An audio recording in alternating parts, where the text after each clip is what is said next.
Hey guys, what's going on? It's Eli, back with another review video, and yes, one more Doctor Who special for me to review, and again, in celebration of, Doctor Who's return and such, with a new season, new upcoming season, you get the basics. That's right, because after the first three specials, and which, the first three specials being a part of Doctor Who's 60th, well, it wouldn't take too long, and for us waiting for Doctor Who's return with a Christmas special, because after the third and final Doctor Who special for its 60th, and how we got the introduction of, the new incarnation of the Doctor, the 15th Doctor, which being Ncuti Gatwa, well, because the Doctor's next destination, which being Christmas. And this was the first time that we've had a Doctor Who Christmas special since, Twice Upon a Time, I think, because I remember the title of that correctly, which that one being the last Doctor Who adventure for the 12th incarnation, Peter Capaldi, so yeah. So after that, there are other specials that Doctor Who would have in the later seasons, and during, especially during the Jodie Whittaker era, her as, the 13th Doctor, they did New Year specials. And after the era of the 13th Doctor came to a close, and stepping in the 14th Doctor, and then the 15th Doctor, well, we would get, after quite some time, for a couple of years, we would get a Christmas special. And this Christmas special, and this being Doctor Who's first Christmas special in quite a while, turned out pretty good. It did not turn out a disappointment. And yeah, because obviously I had to put on the Christmas hat for this, but yeah, I'm not going to keep it on throughout the rest of this. Yep, that's right, guys. I am reviewing the Doctor Who Christmas special, and which being the first Foley adventure of the 15th incarnation of the Doctor, Ncuti Gatwa, that being The Church on Ruby Road. Yes, The Church on Ruby Road.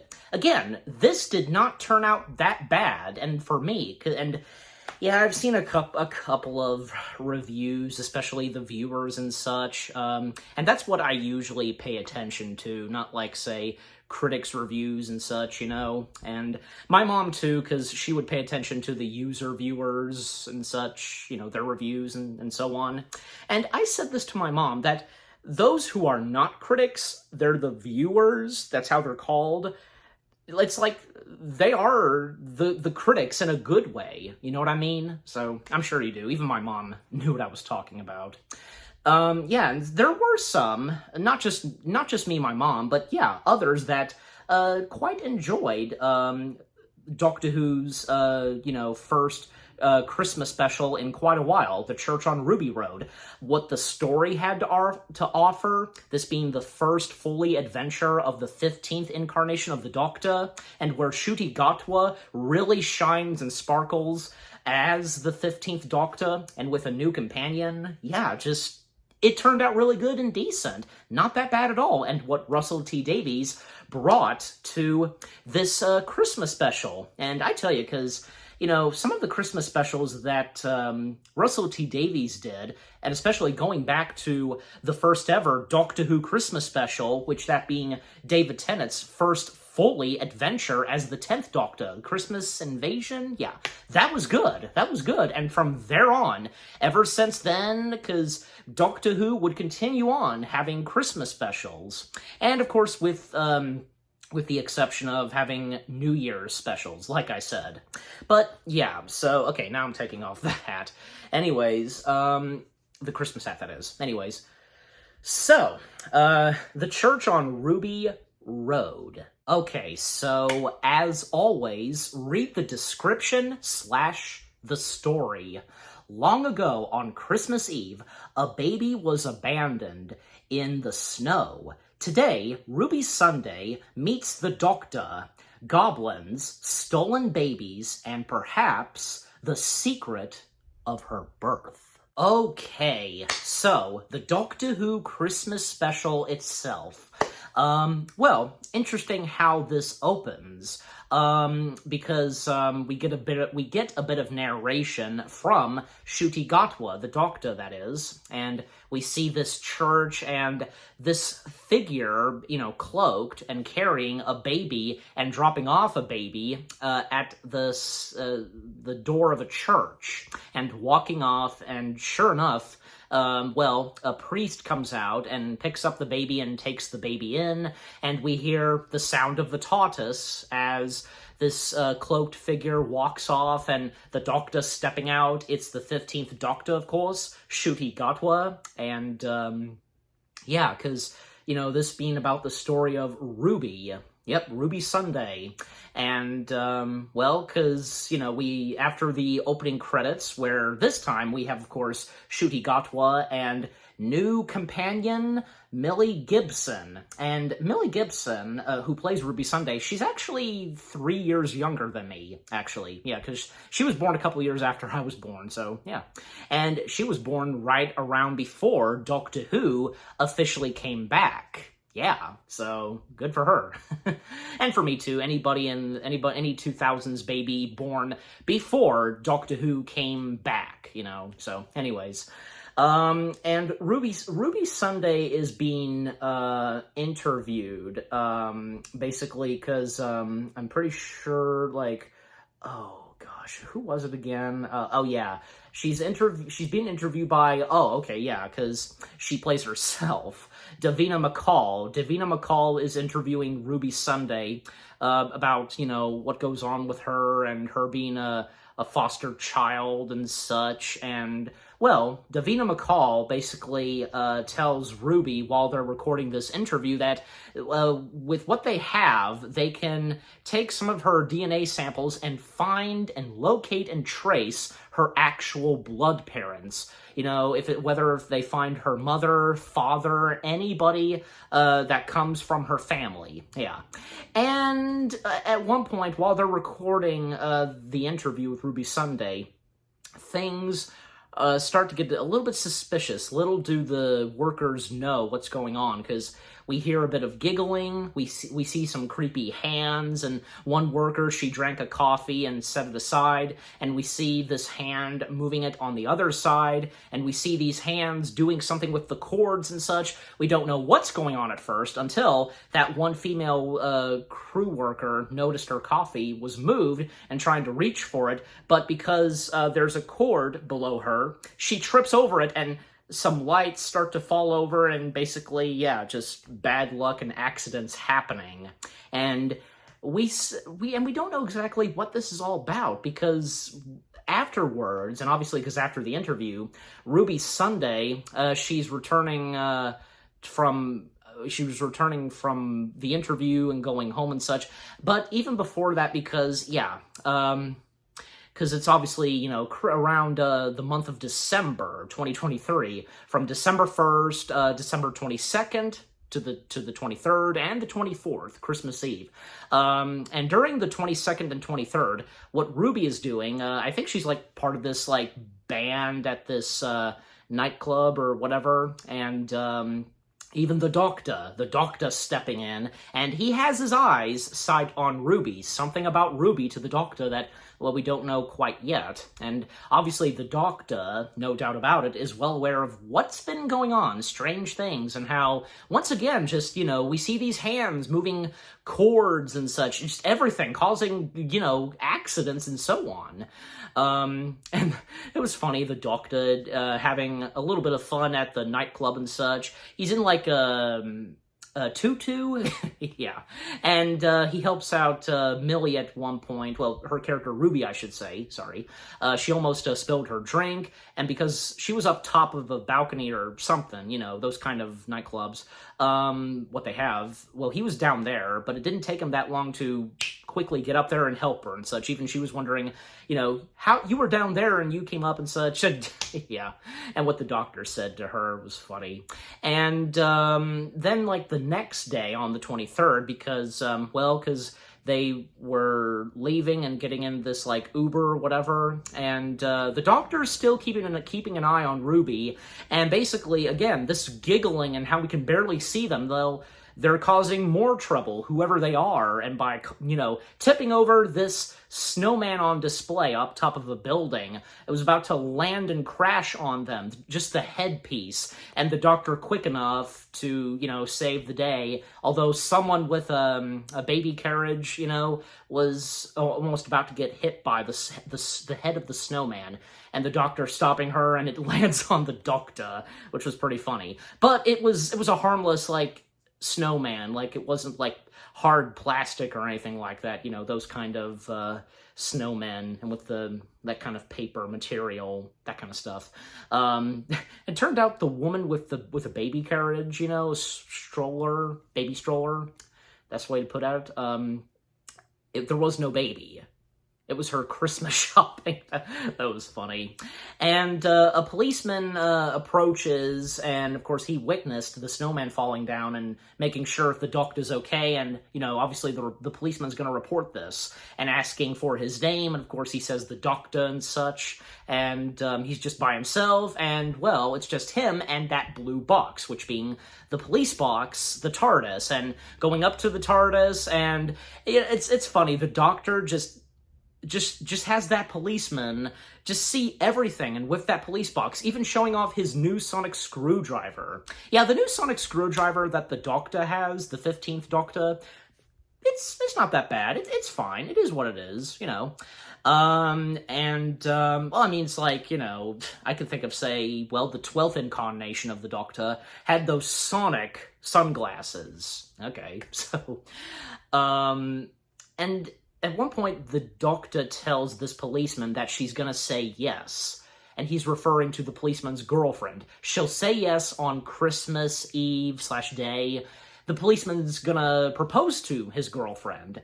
And fun fact, that right there, where the Doctor tells the policeman that his girlfriend will say yes, that was something Disney recommended to BBC and Russell T Davies, those running Doctor Who, and yeah, that was nice of them. Like, a simple suggestion, like, hey, why don't you do this and such. We just came up with something. That kind of stuff. No harm done there. And yeah, and again, if I have or if I've not established this before, and with reviewing the first 3 Doctor Who specials, because technically, here's the thing, actually, because the Church on Ruby Road, not only is it, obviously a Christmas special, but apparently it's the 4th Doctor Who special, in line with the first 3, apparently. I mean, even when you look it up and such, even on Disney Plus, with the poster and such, and which, of course, what I'm using for the green screen backdrop, as I always do, you can see, because, special 4, yeah. So, okay, no problem there. So, it is a special, with the word special. So again, because, what Disney suggested to them, no harm done there. It was a simple suggestion, that kind of stuff. So yeah, and it worked. It was totally pretty cool. Probably something that the Doctor would sometimes do, no doubt about it, because, knowing the Doctor, of course. And by showing off the policeman that, well, the TARDIS vanishes, deteriorates, and so on, and yeah, and the policeman, because he walks off and, saying that she said yes, but not yet until that comes up. And then the next day, I think, on the 24th, Christmas Eve, Ruby, she was returning back to her home, and, well, she stumbles upon her next door neighbor, which being, Mrs. Flood, being played by Anita Dobson, the wife of Brian May. Queen Brian May, that is. Yep. And she's been an actress. She has been. She's been an actress. So, yeah, she plays Mrs. Flood, and she's arguing with another neighbor, Abdul, being played by Hemi Yerhoam,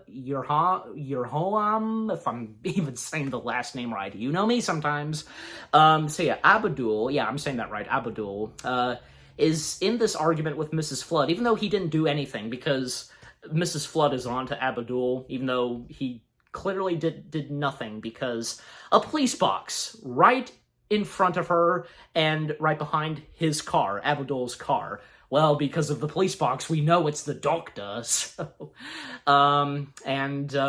you know, what Ruby has to say between each of them, and try not to kill one another.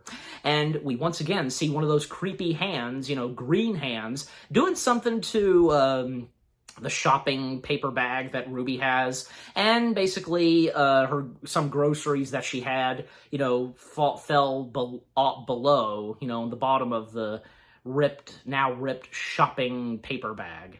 And, you know, that's another bad luck for Ruby. And even when she got a phone call from Davina McCall, but before I get to that, yeah, because the whole thing of bad luck and such, and with what that's all about.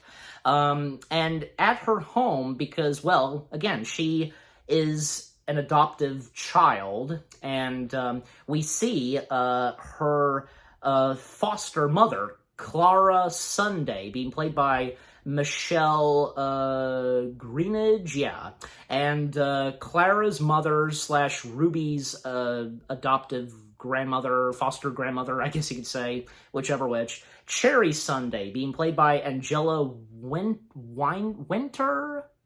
I hope I'm saying that right. And Cherry Sunday, she has her moments, and funny moments, that is, you know. Especially because, you know, how Ruby and Clara, they interact with her and such, and what she's like. And so, yeah, Clara being this foster mother, and Ruby being obviously one of the foster kids that she looked after until Clara adopted her. So, yeah, now she's an adoptive child to her, and so on. And they're soon to expect another foster child, a newborn. And yeah, because when this baby comes in, this newborn steps in, I think it's dropped off by Ruth. Yeah, Ruth Leon's, being played by Gemma Aerosmith. Yeah, Aerosmith, because of the last name.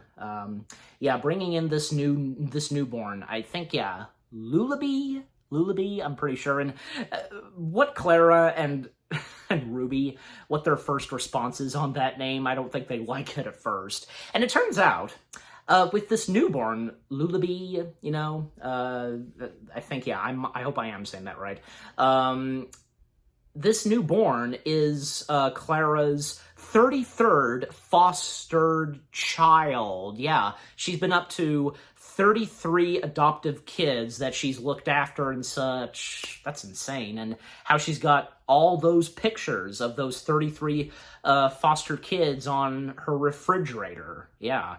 And, well, because putting her in a baby crib, and then at one point, because she is going to be heading out, and / asks Ruby to look after the child. And then just not long after that, yeah, because that's when she gets the phone call from Davina McCall, and the results and the update that she receives on the possibility, if they found her actual biological parents, whether if it's the mother or the father, they've had no luck. The bad news is they've had no luck. They couldn't find any trace, nothing. Even Ruby is puzzled by this. Like, how is this possible? Even Davina, you know, she apologized that, you know, they were just had no luck trying to find them. And yeah, and her explaining to Ruby that these things can happen. And true, they can, you know. Not all the time could these things be possible, you know. Sometimes not. And then Davina asks Ruby if she's been going through the same thing that she has. Ever since they did that interview, it's just been going on every single day for Davina, having bad luck and so on. She was pushed, and, you know, she fell and so on, even off of a boat. And we even see, as the camera pans out, she's got a casket. I think she's got one of those things on her neck, and she's on a freaking wheelchair and a cast on her leg / foot. poor lady. Davina, I wonder if there's no doubt about it, she probably got a kick, making an appearance as herself in Doctor Who. So who wouldn't? Especially Doctor Who. And it doesn't take too long to see that a tree right next to her, a Christmas tree, and I think you can tell, and when the camera pans at the tree, something's gonna happen for sure, and yeah, something does. It tips over, even like the camera panning at this very sharp star, and clearly it's gonna hit right on top of her, and which it does, even though we don't see it. It jump cuts off of that. We get a jump cut. We don't actually see that happening, and the phone line is disconnected between Davina and Ruby. Clearly, without a doubt, the possibility of that star, like, jabbing right at her forehead and such, and possibly killing her. Possibly. Although, something about that we see towards the end of this Doctor Who Christmas special. So after that happening, with the phone call getting disconnected and such, well, it doesn't take too long for something else to happen, and with that creepy giggling and, what the heck is going on and who are these mysterious creatures and such, and on the baby monitor, something's happening. We hear a bit of giggling, the baby starts to cry, and then you hear, "Merry Christmas," whatever, however that creature said it, and Ruby obviously doesn't take her too long to suspect something is wrong with the baby,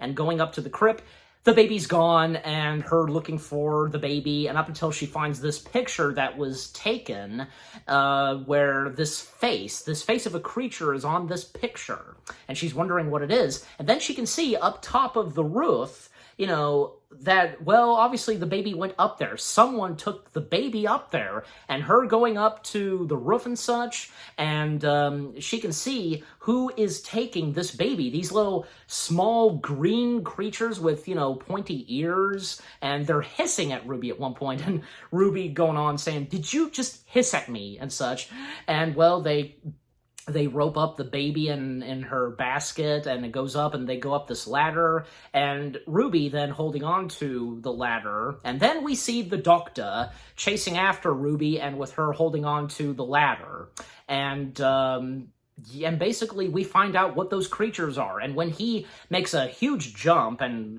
lands and catches the ladder, basically those green little creatures are goblins. Yeah, Doctor Who's own goblins. And even the Doctor establishes to Ruby about, what the goblins are like and why they're called goblins. As established in Doctor Who, their own goblins. Basically, they'll gobble you.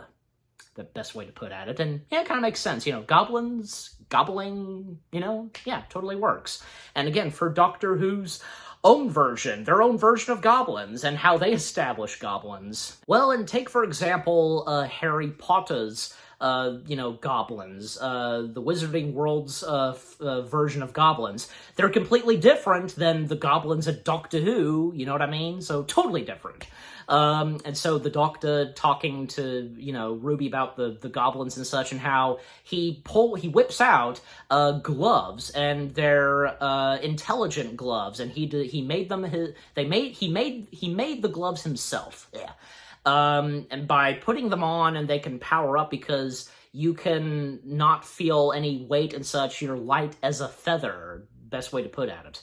And yeah, he gives one of the gloves to Ruby. They each have one pair of those gloves, and because they soon, are light as a feather, to put at it, and they start climbing up they climb up the ladder, and even the Doctor even established to Ruby that, they are going to get eaten as well, possibly. And when they climb up, and basically we see the goblin ship, up at the clouds, and yeah, it's because it's literally a wooden, sailing ship, in the style of a pirate ship, those kind of ships. And it's really cool, and it totally works for, those goblins, specific ships, and what goes with aliens and creatures, you know what I mean? So when they get up there, and because they're greeted by all these goblins, and they all start to hiss, and it doesn't take too long for both the Doctor and Ruby to be tied up, yeah. And they'll soon be feasted by the goblins. And the Doctor going on to Ruby some more about the goblins and how we find out because, how they're attracted to, like, the words coincidence, bad luck, and they technically kind of, like, have some bad luck happen for people, and just like what happened early on, for poor Davina McCall and Ruby Sunday, they went through some accidents and bad lucks, and yeah, that being done by the goblins, obviously. Even like if they're not done by the goblins, still, that would lure them and bring them there and so on. And the Doctor, apparently, he's learning about this for the first time, knowing about these goblins for the first time. And to speed things up because, well, we see that the Doctor, he untied himself, and it's thanks to him knowing those kind of tricks from the late legendary Houdini, yeah, the famous magician, and Ruby puzzled by that. And he starts to figure out, like, the specific ropes and how they can proceed on through the ship, the goblin ship, and he's starting to, I think for the first time, speak rope. And it doesn't take the Doctor too long, and for him speaking rope, to find the right rope and to open a hatch down, and thus they proceed on, and finding another piece of rope, the correct rope, for them to continue on, and so on. And, well, because, they start to hear, wrestling and such on the ship, hearing the goblin crew, and then we start to hear music and, well, then singing, and, well, Ruby can, of course, detect that, and, basically, according to the Doctor, the feast is about to begin. And, yeah, that's when we basically have a song number in this, which being the Goblin Song. I'm looking at it, yeah, because I did look it up, of course, I had to, and that's the name of the song, the Goblin Song, and feast and eat and so on, yeah. I think that the song, the Goblin Song, I should say, the Goblin Song itself, kind of catchy. It's kind of catchy. And by the way, those goblins, they look like they could be CGI, but the thing is, and if you watched the behind the scenes, any of you have seen the behind the scenes of the church on Ruby Road, those goblins, they're actually all practical. They are. And yeah, I think from what I could tell, because I think CG was added on the goblins, probably just like the ears and the blinking. I'm pretty sure, yeah. But, the rest of the goblins, they're practical. And not to mention, another fun fact, and this is an interesting one, because one of the goblin performers was interviewed, and one of them being a female, that female, goblin actress and such, performing as one of the goblins. Turns out she's the current performer, yeah, of Poe from the new Teletubbies. Yeah, Poe being a goblin in Doctor Who, and if you've seen these goblins, that's crazy to think about that. And yet it's true. So, man, I did not know that. That's insane. But it's awesome at the same time. Poe! I had to, for the fun of it. But, and also, yeah, because with the Goblin Song number, because, well, the feast is about to begin, and the baby is put on this contraption, and with them, pulling it and such, because doing that, and it's moving, the tray and such, there's a specific name for it, but I'm sure you know what I'm saying. Well, basically, because they opened the curtains, and, well, the Goblin King is revealed. This big goblin who is their king, and that Goblin King was practical as well, actually, because if I remember correctly, yeah, because in the behind the scenes, they showed that, well, the Goblin King is practical, even the tongue, everything. That's amazing, and it's nice to see, because whenever they do practical effects on creatures and stuff like that, that's awesome, yeah. I wonder if they have done that as well at times with some shots of ships, I want to say. Maybe. I don't know. Maybe. I can't remember, and nor do I fully know. So basically, yeah, they're about to feed the Goblin King the baby. And of course, it doesn't take too long for the Doctor and Ruby to come down and to confront the goblins.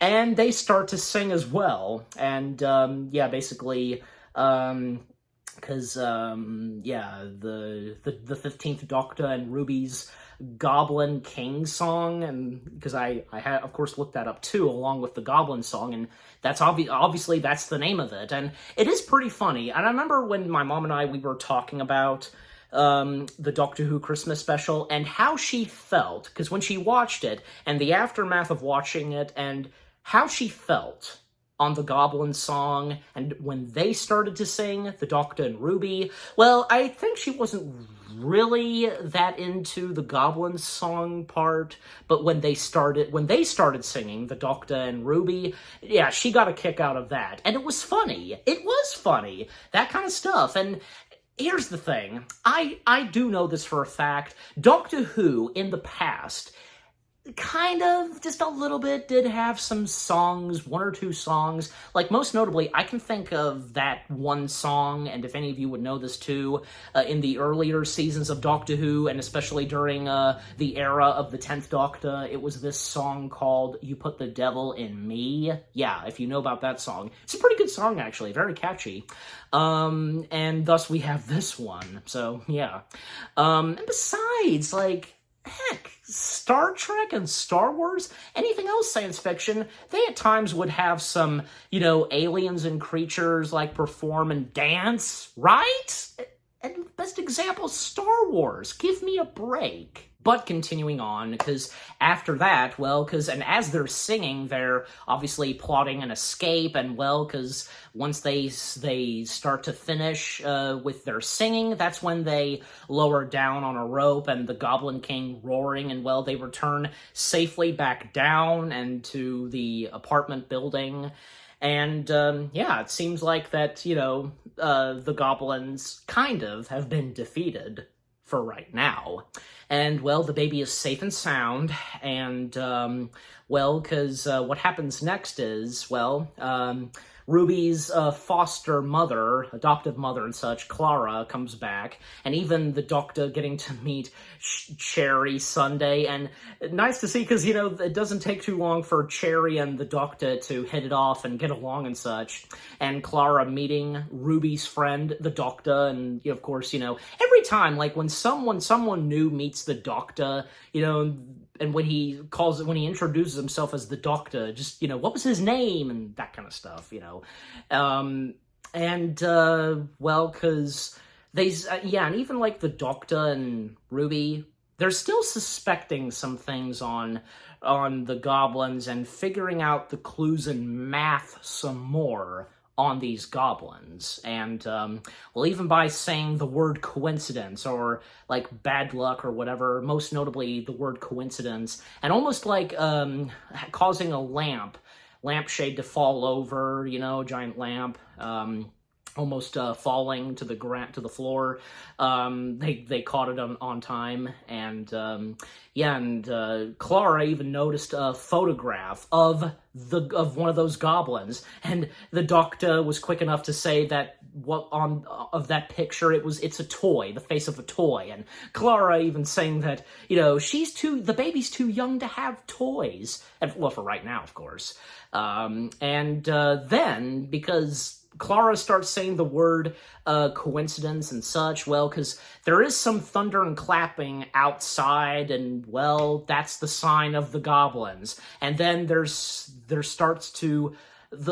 ceiling starts to have cracks, which obviously is the goblins doing, and for them being lured there.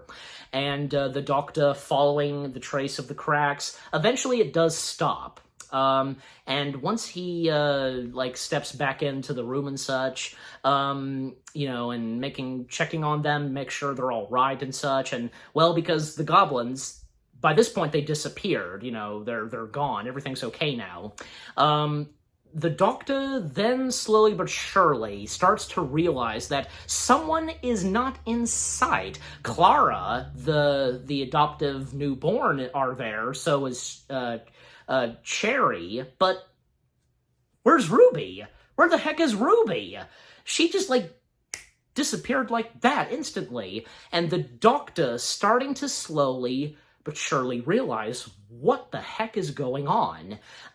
He's wondering where Ruby was, and, him stepping outside at one point, looking around the apartment building, and when he goes back into that apartment building where Clara, Ruby, and Cherry live, things look completely different now, and even like they changed clothes. Clara and Cherry's still in bed, and still the same old Cherry when the Doctor first met her, and even if you notice this, I think I did, maybe when I watched this for the first time, but I especially did when I did rewatch it and before I did my review.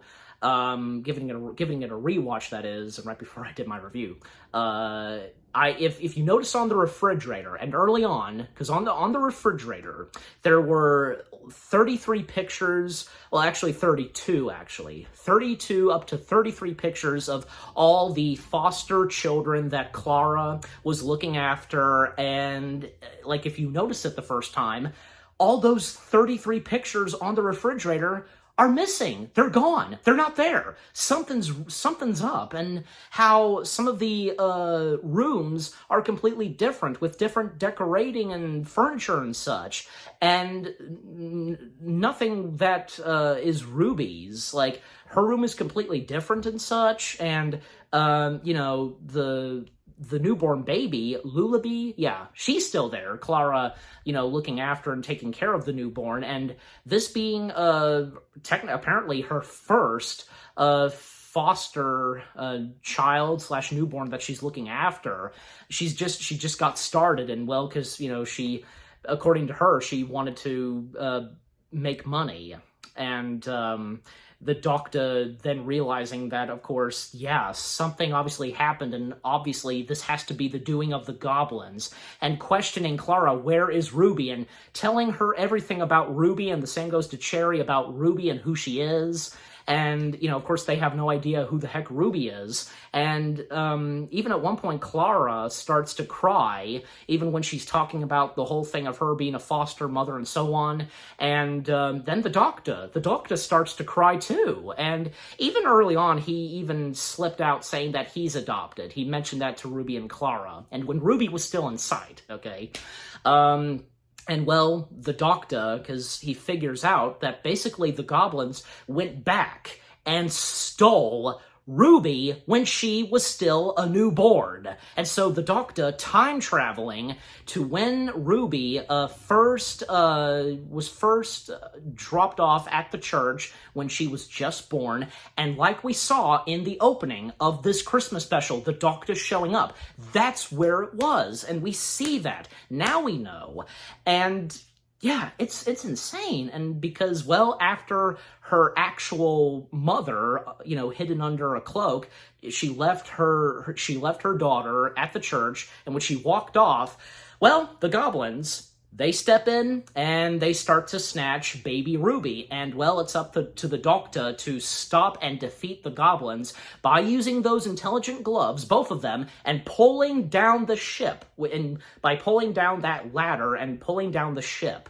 And, well, the feast about to begin, they, start chanting, and the Goblin King is about to, munch and gobble on baby Ruby, and baby Ruby starting to cry, and how the Doctor doing whatever it takes to pull down that ship, even though he's at one point losing a grip to pull it down, and then, well, because he's sliding and coming down to the ground, and with him, the ship, and it's about to hit the church, and that spiky thing, that pointy top that you would see on churches, and, well, it's going through the ship, and it goes straight through the Goblin King, right through his chest, and, well, right there, the Goblin King is basically killed, being stabbed, by that church building, that pointy thing, and the goblins, they're freaking out, and because that happens, well, we then see the goblin ship just vanishing, disappearing. Well, because time has been restored, and, well, they are wiped away from existence. Those batch of goblins, basically, I were to assume. And, well, because the Doctor saving and catching baby Ruby because she was falling, and, he, of course, catched her, thankfully, and, did say happy birthday to baby Ruby. And yeah, because that's the thing, and if you knew this, even though I didn't mention it, Ruby being a Christmas Eve baby. Yeah, so him wishing Ruby a happy birthday, and not to mention because, Christmas Eve of 2023, because it was her birthday, a couple of those wishing her a happy birthday, and so on, yeah. And so by leaving her on, by the church door, and, well, because...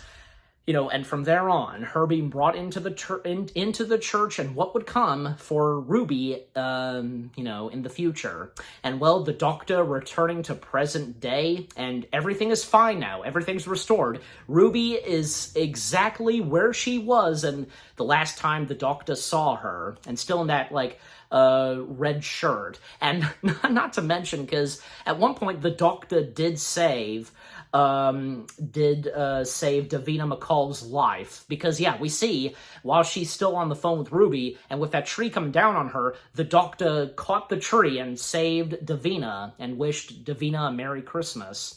And there is a little bit of interaction between the Doctor and Mrs. Flood. Not to mention, Mrs. Flood did witness the TARDIS disappearing and such. Even the first time she saw it, she dropped her grocery bag, seeing that, and just being a little bit puzzled. And then when the Doctor returned, restoring time and such, well, because Mrs. Flood by this point, well, she had no problem at all. And even, kind of having a little chat with the Doctor and Ruby. And, well, it doesn't take too long for Ruby to, well, wonder exactly, because about the whole thing of time travel and such, because time travel being brought up, and technically, because, yeah, she thought the goblins were time travelers, technically, I guess they're not really, and what the Doctor said to Ruby about that, and because she remembered that, well, the Doctor mentioned about Houdini, and she starts to put it all together, and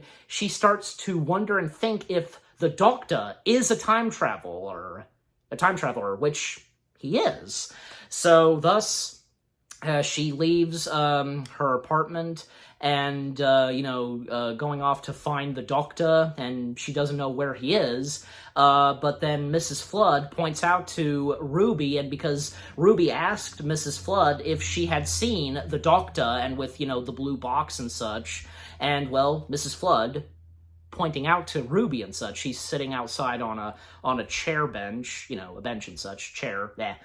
And, well, the blue box, which being the TARDIS, is right there, and her stepping inside the TARDIS for the first time, and she's, like anybody stepping in the TARDIS for the first time, just amazed and just shocked to see that it's bigger on the inside. And yeah, just her, walking around the TARDIS and then stepping back in, and thus she sees the Doctor there, and she asks him once again, because I know that she asked this early on, and asking him again, "Who are you?" And, he once again says, "I'm the Doctor." And, well, the adventure begins right there for both the Doctor and his new companion, Ruby Rose. And a little sneak peek and such, like one shot of the Doctor in one of the new episodes of the new season, new adventure, new Who, those words that we see, and we then see the Disney Plus logo. And, well, it's not quite done, because we see the TARDIS descending and disappearing, and Abdul, he saw this, and of course Mrs. Flood was seeing this, and Abdul telling Mrs. Flood, "Did you see that? Did you see that? The blue box disappearing?" And Mrs. Flood, everything's good now between her and Abdul. Gotta slow down. And, she wishing Abdul a Merry Christmas. And then she breaks the fourth wall. Yeah, you wouldn't see that coming, would you? Especially in Doctor Who. She looks directly at us, the audience, and asking us, what? You've never seen a blue box, like that, however she says it. And that's how it ends. We get the credits. That was funny, and a pretty good way to end off the Doctor Who Christmas special, The Church on Ruby Road. And by the way, speaking of Disney Plus, I would like to talk about that for a moment, because I didn't get a chance to talk about it in, especially the first Doctor Who special I reviewed. Because, the whole thing of Doctor Who being a part of Disney Plus, them merging with Disney Plus, that's pretty cool to see. I remember, because when this announcement was made, and, and my mom hearing about it, of course, she was thrilled to have heard about it. And you know what? Here's the thing. Fun fact. This is a true fun fact. This is not the first time that Doctor Who and Disney have, kind of teamed up and such, came face to face with one another, because, years back, because, I think around the early 1980s and the late 1980s, two incarnations of the Doctor, they did something that had to do something with Disney. Tom Baker as the fourth Doctor, and Sylvester McCoy, it was coming back to me, Sylvester McCoy as the, seventh Doctor, Seven Fingers, here we go, Seven Fingers, the seventh Doctor. Sylvester McCoy appeared on something Disney on TV, I can't remember the specific name of it, but and then at the Disney parks, at Epcot, in the England section, Disney was starting to sell some Doctor Who merchandise. So those are the examples, and it shows to you that this is not the first time that, for them being a part of Disney Plus, this is not the first time that Doctor Who and Disney have, kind of teamed up and so on, like what I said. And also, I remember reading this. According to Russell T Davies, the whole reasoning of Doctor Who merging with Disney Plus has to do with, apparently, BBC is collapsing, which clearly that's not a good sign. And I believe in Russell T Davies with what he says. How can he make up something like that, who would? So that's sad to see, but it's nice to see that, BBC has, made a good deal with Disney Plus and with Doctor Who being a part of Disney Plus, and Doctor Who having a new home there. And that's good to see. And like it said at the end of the Doctor Who Christmas special, and that being a nice way as well to end it off, aside from the breaking the fourth wall with Mrs. Flood, showing that, new home, new adventure, and showing the Disney Plus logo, great way to end it right there. And, that being the beginning still. The Doctor Who Christmas special, The Church on Ruby Road.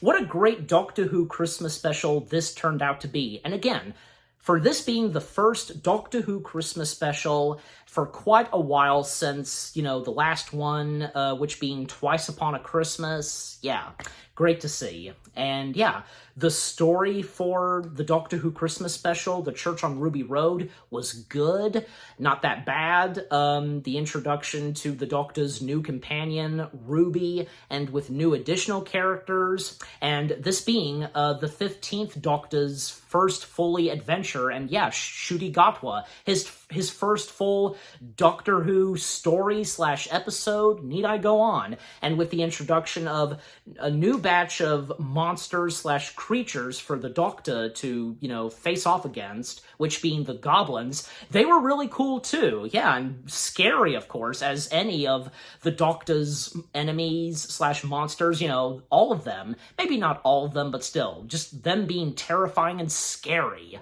And the music, of course, the music by the one and only Mari Gold, that was good. Just everything about the Doctor Who Christmas special, The Church on Ruby Road, did not disappoint for me, and for others, and my mom especially. It was really good. And I'm giving The Church on Ruby Road 10 out of 10. Yes, 10 out of 10 stars for the Doctor Who Christmas special, The Church on Ruby Road. And what about you guys? What did you think of the Doctor Who Christmas special itself, The Church on Ruby Road? Any of you that, were not disappointed with this, thought it turned out to be really good, and like I said, there were those that, how they felt about it, just but for me, and for a lot of others, we really enjoyed this, and same goes for my mom, and shout out to my mom, who is, if not the biggest Whovian, and so am I, my family as well, my dad, and etc. Just with what goes on in this Doctor Who Christmas special, and you know what, the funny and emotional moments, them being good as well, everything to this Doctor Who Christmas special, and with what I've had to talk about it, and what did you think of my review? Leave comments and give this review video a like, as always. And so, with all that being said, thank you very much for watching. I hope you guys enjoyed my review of the Doctor Who Christmas special, and technically it's the 4th Doctor Who special in line with the first 3 Doctor Who specials, like I said. The Doctor Who Christmas special, The Church on Ruby Road. More review videos are on the way. They're going to be awesome. Keep looking forward, and I'll see you guys in the next video / review. And it's been fun reviewing all 4 Doctor Who specials, and the Christmas special, which, again, it's also technically the 4th Doctor Who special, like I said. And the new season of Doctor Who is upon us, and I can't wait. And until I review Season 1, and yes, and for those of you that do or do not know, that's what they're referring it as, Season 1. Take care, and peace out. And I'll see